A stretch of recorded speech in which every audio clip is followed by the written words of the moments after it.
Today on the show, we're going to talk about Cyborg. If you didn't know that he initially joined the Teen Titans because he saw it as a support group for freaks, then this show is for you.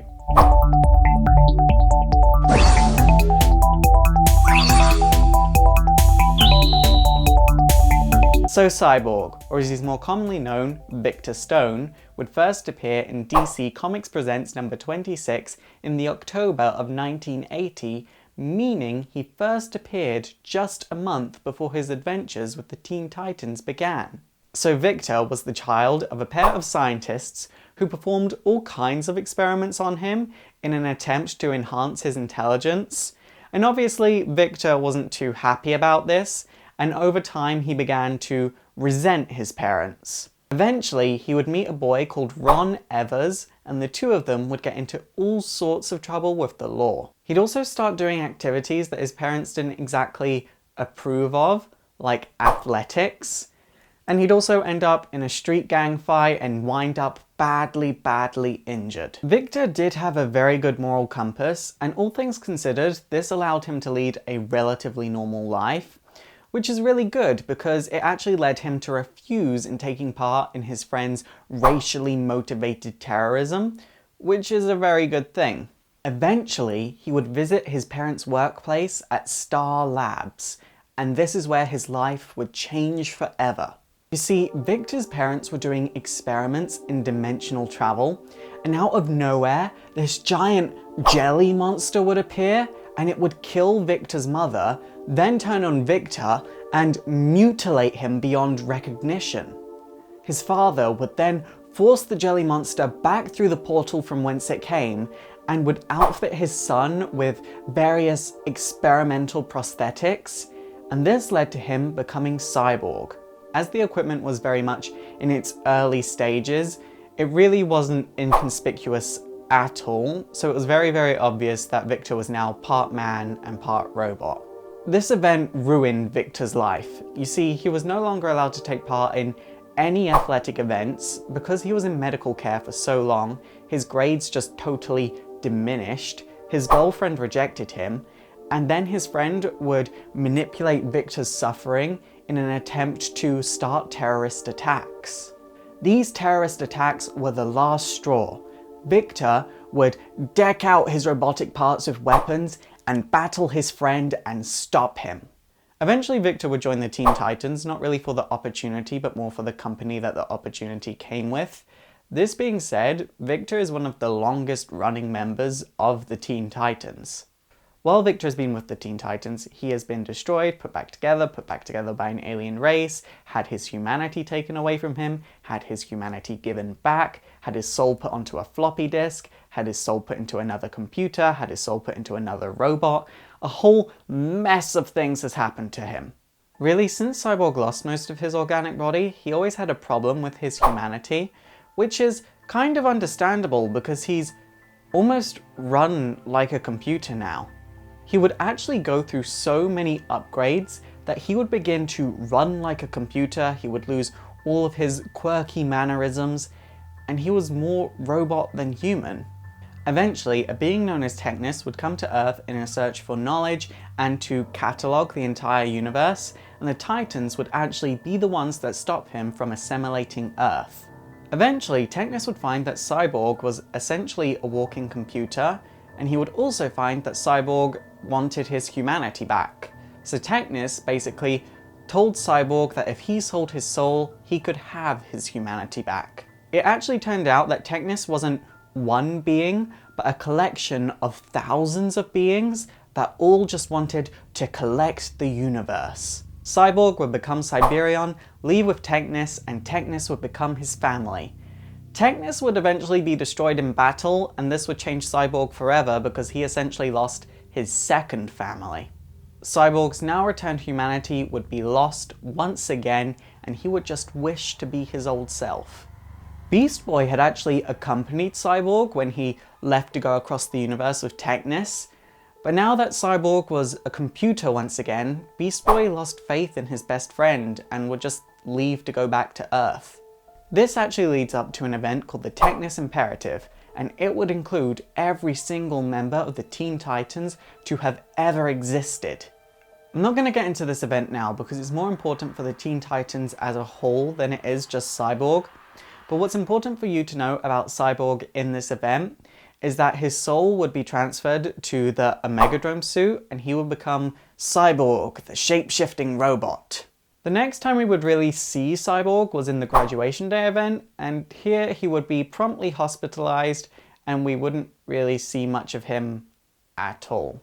He would, however, be the one to insist that the android that hospitalized him was just scared and not hostile. It's super effective! Moving on to Infinite Crisis, Cyborg and various other heroes, led by Donna Troy, would all go and investigate this hole in the universe that was uncovered in the Ran-Tangar War. Eventually, our team would arrive at the Reset Center of the universe, and this is where they would find out that Alexander Luthor Jr. is attempting to rebuild the DC multiverse in an attempt to create his perfect vision of Earth. Obviously, 52 follows Infinite Crisis, and we wouldn't really see much from Cyborg here. You see, when everyone tried returning to Earth, the energy waves caused by Alexander Luthor Jr. would alter the Zeta Ray beams that they all used to teleport, and this would cause Cyborg and Firestorm to merge. This would badly damage Cyborg, and he would be asleep for a whole year. When Cyborg eventually woke up, he'd find a group of Titans being led by Robin, and that was cool because Robin was in the Titans when Cyborg left, but Robin was the only remaining member of that group. These new Titans would include Kid Devil, who Cyborg felt had no place in the Titans whatsoever, and Ravager, who was Deathstroke's daughter, and obviously this would upset Cyborg more than a little bit. All the Titans really did look up to Cyborg, and he really found that none of them disrespected him, but at the end of the day, he was second in command to Robin. It was around this time that Batman, Superman, and Wonder Woman all wanted Cyborg to be a part of the new Justice League, but stuff would happen and Black Canary and Hal Jordan would take over the formation of the new Justice League, and they didn't even consider Cyborg. Also in 2008, there'll be a mini-series about Cyborg, and the series was kind of hard to follow, even in the comics. But what's important for you to know about it is that it kind of reformatted Cyborg and where he was going and where he's come from. And that's something that the character had really needed for a long time. Cyborg would be present in the events of Blackest Night, and he would fight alongside Starfire and Beast Boy against various reanimated dead Titans, and he would also be present for the final battle in Coast City. Time would pass and everyone's lives would just become too busy to deal with the Titans, and this just kind of led to the Titans falling apart, but this wasn't entirely a bad thing, because when Donna Troy took over the Justice League, she would invite Dick Grayson as Batman and Cyborg to join the Justice League. The next time Cyborg would really be featured was in The Return of Bruce Wayne, where he would help his friend Red Robin from stopping Bruce Wayne from accidentally bringing about an apocalypse. This of course was the event where Bruce Wayne was fighting his way through time to return to the present day, and as I've said before, it needs its own video and we will definitely cover it soon. After this, Cyborg wouldn't really be about until the New 52, and like everyone, Cyborg has had his fair share of changes. It's super effective! I really feel like Cyborg has the Superman complex, where he's such a powerful character, he's such a great character, that it's like, what do you do with him? It's not just DC that has this problem. I mean, if you look at Kid Omega and Jean Grey from the X-Men, they both have this complex too. And I feel like the more the internet becomes prominent in the comic book industry, the more we're not really seeing that problem, because writers are definitely picking up ideas from the fans that know the characters. Okay, I'll stop beating around the bush. Let's get on to the New 52's Cyborg. As usual, I won't get into too much detail, but I'll definitely tell you what you need to know. He wasn't with the Teen Titans. In fact, the Teen Titans weren't a thing. We do know that there was a similar team to the original Teen Titans, but we know for sure that it had Nightwing and Starfire in it, but it definitely didn't have Cyborg, Beast Boy, or Raven.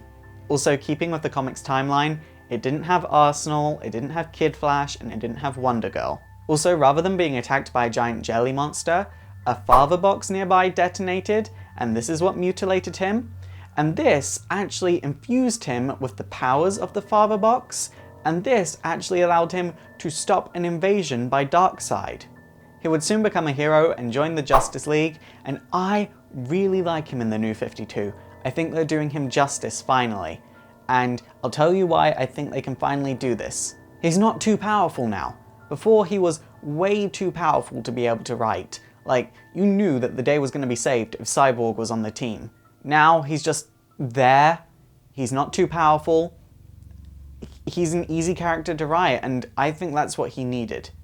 I really like Cyborg in the New 52. I think he's a really interesting character now. I would definitely like to see more out of him. I think he could do really well in his own title, or if they were to restart the Static Shock title, I think they could have a Static and Cyborg title. I think that would be so interesting.